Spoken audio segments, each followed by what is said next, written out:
Hi friends, ಎಲ್ಲರೂ ಹೇಗಿದ್ದೀರಾ? ಎಲ್ಲರೂ ಚೆನ್ನಾಗಿದ್ದೀರಾ ಅಂತ ಅಂದ್ಕೊಂಡಿದ್ದೀನಿ. ಫ್ರೆಂಡ್ಸ್, ನಾನಿವತ್ತು ಮಕ್ಕಳ ಲಂಚ್ ಬಾಕ್ಸ್ಗೆ ಏನು ಮಾಡಬೇಕು ಅಂತ ತಲೆ ಕೆಡಿಸ್ಕೊಳ್ತಾನೆ ಇರ್ತೀವಲ್ವಾ. ತುಂಬ ಈಸಿಯಾಗಿ ಇದು ಕಡಿಮೆ ಸಮಯದಲ್ಲಿ ನಾವು ಮಕ್ಕಳ ಲಂಚ್ ಬಾಕ್ಸ್ಗೆ ಟೊಮೆಟೊ ರೈಸ್ನ ಮಾಡ್ಕೊಳ್ಬೋದು.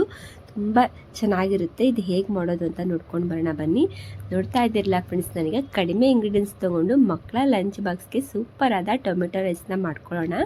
ನೋಡಿ, ಈಗ 1 ಸ್ಪೂನಷ್ಟು ನಾನು ಗರಂ ಮಸಾಲ ತೊಗೊಂಡಿದ್ದೀನಿ, ರುಚಿಗೆ ತಕ್ಕಷ್ಟು ಉಪ್ಪು, ಹಾಗೆಯೇ 1 ಸ್ಪೂನಷ್ಟು ರೆಡ್ ಚಿಲ್ಲಿ ಪೌಡರು, ಒಂದು 5ರಿಂದ 6 ಈರುಳ್ಳಿನ ಕಟ್ ಮಾಡ್ಕೊಂಡಿದ್ದೀನಿ ಸಣ್ಣದಾಗಿ, ಹಾಗೆಯೇ ಒಂದು 5 ಟೊಮೆಟೊ ಹಣ್ಣನ್ನು ಕಟ್ ಮಾಡ್ಕೊಂಡಿದ್ದೀನಿ, 1 ಸ್ಪೂನಷ್ಟು ಕಡಲೆಬೇಳೆನ ತೊಗೊಂಡಿದ್ದೀನಿ. ಈಗ ಒಂದು ಮಿಕ್ಸಿ ಜಾರ್ಗೆ ನಾನು ಟೊಮೆಟೊ ಹಣ್ಣನ್ನು ಹಾಕ್ಕೊಂಡಿದ್ದೀನಿ, ಮಿಕ್ಸರ್ ಮಾಡ್ಕೊಂಡು ಬರ್ತೀನಿ. ಇದು ಪೇಸ್ಟ್ ಮಾಡ್ಕೊಳ್ಬೇಕೀಗ. ನೋಡಿ, ಈ ರೀತಿಯಾಗಿ ಪೇಸ್ಟ್ ಮಾಡ್ಕೊಂಡಿದ್ದೀನಿ. ಹಾಗೆ ಇಟ್ಕೊಳ್ಳೋಣ. ನಂತರ ಗ್ಯಾಸ್ ಮೇಲೆ ಎಣ್ಣೆ ಕಾಯೋಕೆ ಇಟ್ಕೊಂಡಿದ್ದೆ. ಎಣ್ಣೆನೂ ಕೂಡ ಕಾದಿದೆ, ಬಾಣಲಿಗೆ ಎಣ್ಣೆ ಹಾಕಿಟ್ಕೊಂಡಿದ್ದೆ. ಹಾಗೆಯೇ ಸಾಸಿವೆ ಚಟಪಟ ಅಂದಿದೆ. ಹಾಗೆಯೇ ನೋಡಿ, ಕಡಲೆಬೇಳೆ ಕೂಡ ಹಾಕ್ಕೊಂಡಿದ್ದೀನಿ. ಈಗ ಇದೊಂದು ಲೈಟಾಗಿ ಇದನ್ನು ನಾವು ಫ್ರೈ ಮಾಡ್ಕೊಂಡು ಬರೋಣ. ನೋಡಿ, ಈಗ ಲೈಟಾಗಿ ಫ್ರೈ ಆದ ನಂತರ ಇವಾಗ ಇದಕ್ಕೆ ನಾನು ಈರುಳ್ಳಿನ ಸೇರಿಸ್ಕೊಳ್ತೀನಿ. ಇದನ್ನು ಕೂಡ ನಾವು ಈರುಳ್ಳಿನ ಫ್ರೈ ಮಾಡ್ಕೊಳ್ಬೇಕು. ಇದೆಲ್ಲ ಪೂರ್ತಿಯಾಗಿ ಹಸಿ ವಾಸನೆ ಹೋಗಬೇಕು ನಮಗೆ. ಹಾಗೆಯೇ ಫ್ರೈ ಮಾಡ್ಕೊಂಡು ಬರೋಣ. ಒಂದು ಒಳ್ಳೆ ಗೋಲ್ಡನ್ ಕಲರ್ ಬರೋ ಥರ ಫ್ರೈ ಮಾಡ್ಕೊಳ್ಳೋಣ. ತುಂಬಾ ಚೆನ್ನಾಗಿ ಆಗುತ್ತೆ. ಬೇಗನೆ 5 ನಿಮಿಷದಲ್ಲಿ ನಾವು ಮಕ್ಕಳಿಗೆ ಮಾಡ್ಕೊಳ್ಬೋದು. ಹಾಗೆಯೇ ಇದಕ್ಕೆ ನಾನು ಫ್ರೈ ಆದ ನಂತರ ಒಂದು ಅರ್ಧ ಸ್ಪೂನಷ್ಟು ನಾನು ಶುಂಠಿ ಬೆಳ್ಳುಳ್ಳಿ ಪೇಸ್ಟ್ನ ಹಾಕ್ಕೊಂಡಿದ್ದೀನಿ. ಅದು ಸ್ಕಿಪ್ ಆಗಿದೆ ವಿಡಿಯೋ. ಈಗ ನೋಡಿ, ಎಲ್ಲ ಹಸಿ ವಾಸನೆ, ಶುಂಠಿ ಬೆಳ್ಳುಳ್ಳಿ ಪೇಸ್ಟ್ ಎಲ್ಲ ಹಸಿ ವಾಸನೆ ಹೋದ ನಂತರ ಇವಾಗ ಇದಕ್ಕೆ ನಾನು ಮಿಕ್ಸರ್ಗೆ ನಾನು ಟೊಮೆಟೊನೆಲ್ಲ ಮಿಕ್ಸರ್ ಮಾಡ್ಕೊಂಡು ಪೇಸ್ಟ್ ಮಾಡಿ ಇಟ್ಕೊಂಡಿದ್ದೆ ನೋಡಿ, ಅದನ್ನು ಕೂಡ ಸೇರಿಸ್ಕೊಳ್ತಾ ಇದ್ದೀನಿ. ಈಗ ಇದು ಪೂರ್ತಿಯಾಗಿ ನಮಗೆ ಹಸಿ ವಾಸನೆ ಎಲ್ಲ ಹೋಗಬೇಕು. ಅಲ್ಲಿ ತನಕ ನಾವು ಇದನ್ನು ಚೆನ್ನಾಗಿ ಒಂದು 5 ನಿಮಿಷನಾದರೂ ನಾವು ಇದನ್ನು ಕುದಿಸ್ಕೊಳ್ಬೇಕಾಗುತ್ತೆ. ಅಂದರೆ ಪೂರ್ತಿಯಾಗಿ ಹಸಿ ವಾಸನೆ ಹೋಗಲಿ ಅಂತ ಕುದಿಸ್ಕೊಳ್ಳೋಣ. 5 ನಿಮಿಷ ಆದ ನಂತರ, ಕುದ್ದಿದ ನಂತರ ಇದಕ್ಕೆ ನಾನು ಅರಿಶಿನ ಪುಡಿನ ಸೇರಿಸ್ಕೊಳ್ತೀನಿ. ಹಾಗೆಯೇ ನೋಡಿ, ರುಚಿಗೆ ತಕ್ಕಷ್ಟು ಉಪ್ಪು, ಹಾಗೆಯೇ ರೆಡ್ ಚಿಲ್ಲಿ ಪೌಡರ್ನ ಕೂಡ ಹಾಕ್ಕೊಳ್ತಾ ಇದ್ದೀನಿ.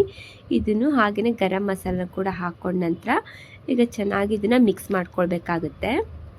ಈ ರೀತಿಯಾಗಿ ನಾವು ಮಾಡ್ಕೊಳ್ಳೋದ್ರಿಂದ ಎಷ್ಟು ಬೇಗ ಆಗುತ್ತೆ ಗೊತ್ತಾ. ಮಕ್ಕಳಿಗಂತೂ ತುಂಬಾ ಇಷ್ಟ ಆಗುತ್ತೆ. ಈ ರೀತಿಯಾಗಿ ಒಂದ್ಸಲ ಟ್ರೈ ಮಾಡಿ ನೋಡಿ. ಆದರೆ ಟೊಮೆಟೊ ಹಣ್ಣು ಹಾಗೆ ಹಾಕಿದ್ರೆ ಅದು ಮೇಲೆಲ್ಲ ಕಾಣುತ್ತಲ್ಲ, ಎಲ್ಲ ಮಕ್ಕಳೆಲ್ಲ ತೆಗೆದು ಬಿಡ್ತಾರೆ.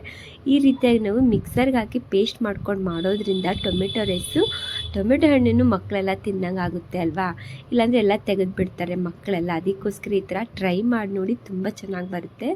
ಇವಾಗ ನೋಡಿ, ನಾನು ಲೋ ಫ್ಲೇಮಲ್ಲಿ ಇಟ್ಕೊಂಡಿದ್ದೆಲ್ಲ ಚೆನ್ನಾಗಿ ಕುದಿಸ್ಕೊಂಡಿದ್ದೀನಿ. ಕುದ್ದಿದೆ. ಈಗ ನಾನು ಗ್ಯಾಸ್ನ ಆಫ್ ಮಾಡ್ಕೊಳ್ತೀನಿ. ಈಗ ಸ್ವಲ್ಪ ನಾನು ತೆಗೆದಿಟ್ಕೊಂಡಿದ್ದೀನಿ ಇದು ಒಗ್ಗರಣೆ ಮಾಡ್ಕೊಂಡಿದ್ದು ಗೊಜ್ಜನ್ನ. ಇದಕ್ಕೆ ನಾನು ಎಷ್ಟು ಬೇಕಷ್ಟೇ ಈಗ ಸ್ವಲ್ಪ ಅನ್ನನ ಸೇರಿಸ್ಕೊಂಡು ಕಲಿಸ್ಕೊಳ್ತೀನಿ. ಅನ್ನ ನಾವು ಫಸ್ಟೇ ಮಾಡಿಟ್ಕೊಂಡಿದ್ದೆ ನೋಡಿ. ಅನ್ನ ಉದುರುದುರಾಗಿರಬೇಕು, ತುಂಬ ಚೆನ್ನಾಗಿ ಬರುತ್ತೆ ಉದುರುದುರಾಗಿದ್ದರೆ.